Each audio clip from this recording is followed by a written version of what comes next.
I learned about some of the tools that I'm using back when I was in graduate school and thought, oh, this would be great to use in class. And it wasn't until recently that I learned about what blended learning was. I realized I'd been doing it for quite some time. For my class, it's an online textbook with interactive examples. It's an iPad application. It's some software called Dartfish, and the internet with some interactive examples built into it. I don't think it has to be those tools, though. There's a variety of things that can be done. When I read blended learning online, it focused on technology, but I don't see that as something as a requirement.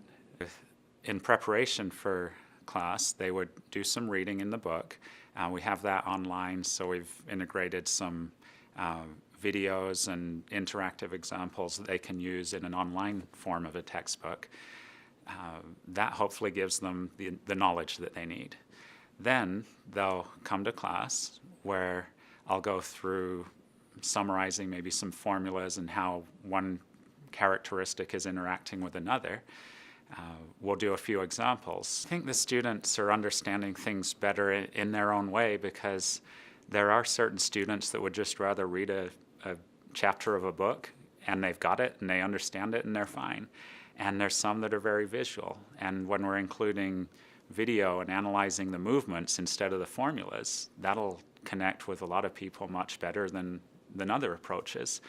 And it's important to realize that blended learning, while it integrates technology, it's not just sending students off to look something up on the internet and call that blended learning.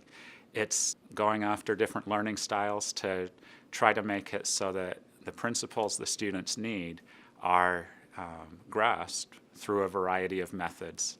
I've been able to be more flexible in the teaching I'm doing based on the evaluations that have come back. When there's multiple comments that something's not working the way it should, then we need to change.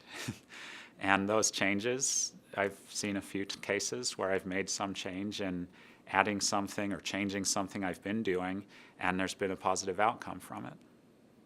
Over the last, say, 2 or 3 years, I've actually spent a little bit less time with students in my office hours.